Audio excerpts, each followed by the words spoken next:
வணக்கம். எஃப்ஐஎஸோட சைட்ல இந்தியாவோட இன்வெஸ்ட்மெண்ட்ட பொறுத்தவரைக்கும் ஒரு நெகட்டிவ் இம்பாக்ட் இருக்கு. தொடர்ந்து மார்க்கெட்ல இருந்து பணத்த வெளியில எடுத்துட்டு இருக்காங்க. 2025ல அமெரிக்காவோட மார்க்கெட் ரிட்டர்ன விட இந்தியன் மார்க்கெட்ல குறைவாவே இருந்தது. ஸோ எஃப்ஐஎஸ் எப்போ அகைன் இன்வெஸ்ட் பண்ண இந்தியாவுக்கு வருவாங்க? ஏன் இன்வெஸ்ட்மெண்ட்ட வெளியில எடுத்துட்டு இருக்காங்க? இதுதான் இந்த வீடியோல ஒன் பை ஒன்னா பார்க்க போறோம். இந்த நியூஸ் நீங்க தெரிஞ்சுக்கிட்டீங்க அப்படின்னா, ஸ்டாக் மார்க்கெட்ல எப்போ இன்வெஸ்ட் பண்ணலாம்? எவ்வளோ இன்வெஸ்ட் பண்ணலாம்? ஸோ உங்களோட ரிஸ்க் ரிவார்டு என்ன? இத பத்தி கம்ப்ளீட்டா நீங்க லேர்ன் பண்ணிக்கிறதுக்கு ஹெல்ப் பண்ணும்னு நம்பலாம். ஸோ இப்போ வீடியோக்குள்ள போகலாம். சென்னை ட்ரேடிங் அகாடமி சப்ஸ்கிரைப் பண்ணி வாட்ச் பண்ணுங்க. என்னோட ட்ரெய்னிங் செஷன்ஸ் ஆன்லைன்லயும், ஆஃப்லைன்லயும் நடந்துட்டு இருக்கு. இன்னைக்கு ஆன்லைன் இருக்கு. சனிக்கிழமை ஆஃப்லைன் செஷன்ஸ் இருக்கு. 2தோட லிங்க்கும் டிஸ்கிரிப்ஷன்ல இருந்து நீங்க யூஸ் பண்ணிக்கலாம். அதேபோல டெலகிராம் குரூப்போட லிங்க்கும் ஸ்டாக் நியூஸ், அப்டேட்ஸ் இதெல்லாமே நீங்க ரிசீவ் பண்ணணும் அப்படின்னா, என்னோட டெலகிராம் குரூப்ல ஜாயின் பண்ணிக்கங்க. லிங்க் டிஸ்கிரிப்ஷன்ல இருக்கு. இப்போ வீடியோக்குள்ள போகலாம். ஸோ ஃபர்ஸ்ட்டு எஃப்ஐஎஸ் இந்தியால 2025லிருந்து இது ஒரு பெரிய பிரச்சனையா இருக்கு. கிட்டத்தட்ட பார்த்தீங்கன்னா, ரூ. 3,80,000 அளவுக்கு பணத்த வெளியில எடுத்துட்டு இருக்காங்க. கடந்த 1 வருஷத்துல மட்டும். ஏன் இந்தியாவ அவாய்ட் பண்றாங்க? ஸோ இப்போ இதுக்கு ஒரு சின்ன எக்ஸாம்பிள் என்னன்னா, இந்தியன் மார்க்கெட் ஒரு 15% ரிட்டர்ன் குடுக்குது அப்படின்னு வச்சுக்கலாம். 5% ரூபி டெப்ரிஷியேட் ஆகுது. அப்பன்னா அவங்களோட ஆக்சுவல் ரிட்டர்ன் எவ்வளோன்னா 10% தான். ஸோ லாஸ்ட் இயர் 2025 எடுத்துக்கிட்டோம்னா 10% நிஃப்டி ரிட்டர்ன் குடுத்துருக்கு அப்ராக்ஸிமேட்டா.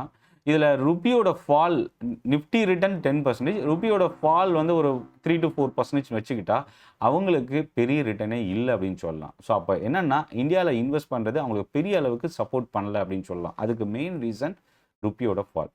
ருப்பி ஃபால் ஆகுறதுக்கு என்ன காரணம் அப்படின்னா, அ இம்போர்ட்ட விட எக்ஸ்போர்ட் குறையுது. ஸோ நம்ம அதிகமா டாலர வெளியில குடுத்து நம்ம இம்போர்ட் பண்றோம். ஆனா நம்ம எக்ஸ்போர்ட் பண்ற விஷயம் வந்து ரொம்ப கம்மியா இருக்கு.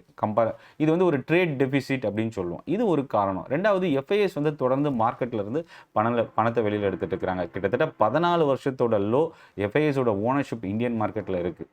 ஸோ அப்போ வந்து என்னன்னா, மார்க்கெட்ல ஒரு கம்ப்ளீட்டா ஒரு நெகட்டிவ் சென்டிமென்ட். ஸோ இதுக்கப்புறம் இந்த ஜியோ பொலிட்டிக்கல் டென்ஷன் இதெல்லாமே ஏஐயோட டிரான்ஸ்ஃபர்மேஷன், ஐடி செக்டாரோட ஃபால் இதெல்லாம் பெரிய பிரச்சனையை ஏற்படுத்தியிருக்கு இந்தியாவுக்குன்னு சொல்லலாம். ஸோ குளோபல் மார்க்கெட் முக்கியமாக ஏஷியாவில் நம்ம மார்க்கெட் கொஞ்சம் பேனிக்கான ஒரு சிச்சுவேஷனில் இருக்குது. இப்போ கரண்ட் சினாரியோ பொறுத்த வரைக்கும். ஸோ இப்போது எஃப்ஐஎஸ்னா யார்? ஃபஸ்ட்டு விஷயம் என்னென்னா, ஒரு குளோபல் நம்ம இந்தியாவை தவிர்த்து வெளிநாட்டில் இருக்கிற மியூச்சுவல் ஃபண்ட் கம்பெனிஸாக இருக்கலாம், பென்ஷன் ஃபண்ட்ஸாக இருக்கலாம், ஹெட்ஜிங் ஃபண்ட்ஸாக இருக்கலாம், அதே போல் குளோபல் அசெட் மேனேஜர்ஸ். ஸோ இவங்க எல்லாமே வந்து நம்ம என்ன சொல்றோம்னா எஃப்ஐஎஸ். அது அமெரிக்காவிலிருந்து வர இன்வெஸ்ட்மெண்ட் மட்டும் இல்லாமல் குளோபலாக எல்லா கண்ட்ரீஸ்லையும் எங்கேருந்து வேணாலும் இன்வெஸ்ட் பண்ணலாம். ஸோ அதை காமனாக நம்ம எஃப்ஐஎஸ் அப்படின்னு சொல்லுவோம். எக்ஸாம்பிள் சொல்லணும்னா பிளாக் ராக், வேன்கார்ட் இந்த மாதிரி கம்பெனிஸை வந்து நம்ம எக்ஸாம்பிளுக்கு சொல்லலாம்.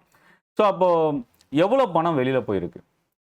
கடந்த 4 மாசத்துல மட்டும் இந்த 2020 இந்த 4 மந்த்ஸ்ல மட்டும் கிட்டத்தட்ட ரூ. 1,92,000 அளவுக்கு இந்தியன் மார்க்கெட்ல இருந்து எஃப்ஐஎஸ் வந்து பணத்த வெளியில எடுத்துட்டு இருக்காங்க. ஆனா, இதுல கவனிக்கக்கூடிய ஒரு ஷாக்கான ரிப்போர்ட் என்னன்னா, மார்ச் மாசம் மட்டுமே ரூ. 1,17,000 அளவுக்கு போயிருக்கு. இந்த 4 மாசத்துல 1,92 ஆனா இந்த மார்ச்ல மட்டும் ரூ. 1,17,000.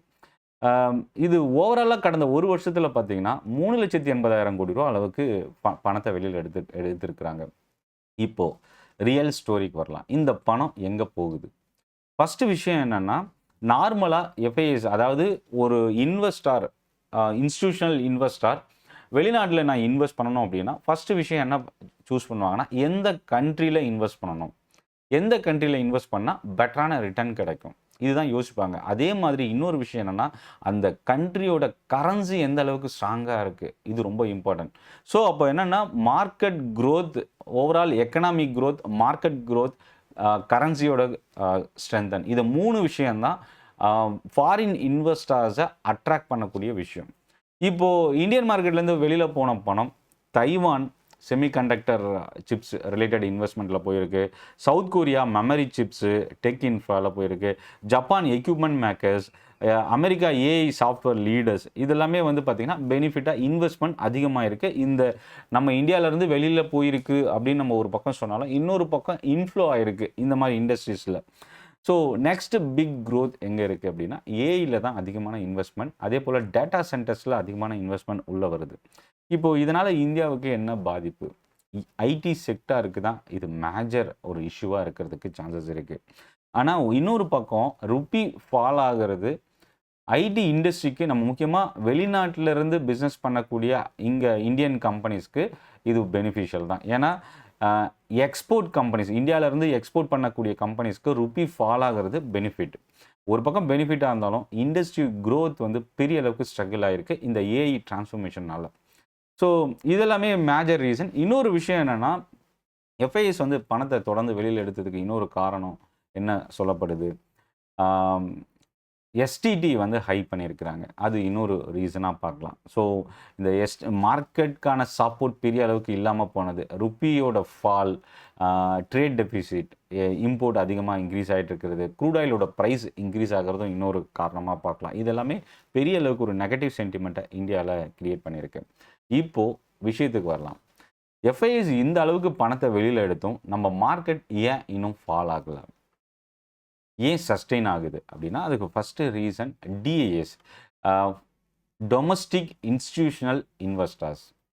இவங்க யார் அப்படின்னா, mutual fund companies, pension funds, அதே மாதிரி லார்ஜ் இன்ஸ்டிடியூஷனல் கம்பெனிஸ், இவங்க எல்லாமே, அதே மாதிரி இன்சூரன்ஸ் கம்பெனிஸ், இவங்க எல்லாருமே டிஐஎஸ் அப்படின்னு சொல்லுவோம். இவங்க ஃபண்ட் இன்ஃப்யூஸ் பண்ணுறாங்க. இன்னொரு பக்கம் ரீட்டைல் சைட்லேயும் ஃபண்ட் அதிகமாக மார்க்கெட்டுக்குள்ளே வந்துட்டுருக்கு. ஸோ இப்போ இந்த ரீட்டைல் டிஐஎஸ் இவங்க 2 பேரும் மார்க்கெட்டை பேலன்ஸ் பண்ணுறாங்க, எஃப்ஐஎஸ் ஒரு பக்கம் பணத்தை வெளியில் எடுத்தாலும். ஸோ அதனால தான் நம்ம மார்க்கெட் இன்னும் கொஞ்சம் ஸ்டேபிளாக சஸ்டெயின் ஆகிறதுக்கு ஒரு காரணம். பட் இதில் இன்னொரு விஷயம் நம்ம கவனிக்க வேண்டியது, எஃப்ஐஎஸ் உள்ளே வந்தால் மட்டும்தான், எஃப்ஐஎஸோட சென்டிமெண்ட் பாசிட்டிவ் சென்டிமெண்ட்டாக இந்தியா முதலீடு இருந்தால் மட்டும்தான் ஓவரால் அதர் மார்க்கெட்டை பீட் பண்ணி ஒரு நல்ல ரிட்டர்ன் இந்தியாவோட மார்க்கெட் எடுத்துகிட்டு வரதுக்கு வாய்ப்பு இருக்குது.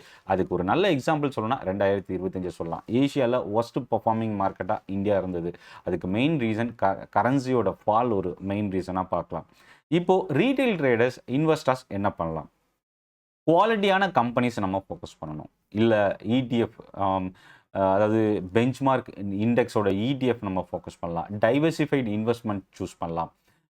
அதே போல் ஹைப்ரிட் இல்லை ஃப்ளெக்ஸி கேப் ஃபண்ட்ஸை வந்து நம்ம சூஸ் பண்ணலாம். இதெல்லாமே வந்து இந்த மாதிரி ஒரு அசாதாரண சுச்சுவேஷனில் நம்ம ஒரு சேஃபாக ரிஸ்க்கை வந்து மேனேஜ் பண்ணக்கூடிய ஒரு டெசிஷனை நம்ம இங்கே பார்க்கலாம். இன்னும் பெட்டர் வந்து பார்த்திங்கன்னா எஸ்ஐபி பண்ணலாம், செக்டார் டைவர்சிஃபிகேஷன்.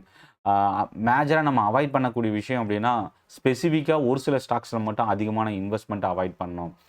தீமெட்டிக் ஸ்டாக்ஸில் அதிகமான அலோகேஷனை வந்து அவாய்ட் பண்ணணும். ஸ்மால் அண்ட் மிட் கேப்பில் லார்ஜ் அலோகேஷனை நம்ம குறைக்கணும். இதெல்லாமே வந்து பார்த்திங்கன்னா நம்ம அவாய்ட் பண்ணக்கூடிய விஷயமா நம்ம இங்கே பார்க்கலாம். So still global market sustain ஆகிற வரைக்கும் நம்ம மார்க்கெட் சஸ்டெயின் ஆக வாய்ப்பு இருக்குது. பட் சென்டிமெண்ட் ஸ்டில் நெகட்டிவ் தான். ஸோ எஃப்ஐஎஸ் எப்போ மறுபடியும் உள்ளே வருவாங்க, இந்த கொஷனை நம்ம கவனிக்கணும். ருப்பியோட ஸ்டேபிலிட்டி அகெயின் ஒரு கன்சாலிடேட் ஆகும்போது எஃப்ஐஎஸ் மறுபடியும் உள்ளே வரதுக்கு வாய்ப்பு இருக்குது. ரெண்டாவது விஷயம் என்னென்னா, குளோபல் மார்க்கெட் ஸ்ட்ரென்தன் ஆகும்போதும் இந்த ஜியோபொலிட்டிக்கல் டென்ஷன் மறுபடியும் குறையும் போதோ இல்லை முடிவுக்கு வரும்போது எஃப்ஐஎஸோட இன்வெஸ்ட்மெண்ட் மறுபடியும் அதிகமாக வாய்ப்பு இருக்குது. எஃப்ஐஎஸோட இன்வெஸ்ட்மெண்ட் அதிகமானாலும், இன்வெஸ்ட்மெண்ட் உள்ளே வந்தாலும் ருப்பி ஸ்டேபிள் ஆகிறதுக்கான சான்சஸ் கொஞ்சம் அதிகமாக இருக்குது. ஸோ இந்த வீடியோ உங்களுக்கு யூஸ்ஃபுல்லாக இருக்கும் அப்படின்னு நினைக்கிறேன். சென்னை ட்ரேடிங் அகாடமி சப்ஸ்கிரைப் பண்ணி வாட்ச் பண்ணுங்கள். நன்றி, வணக்கம்.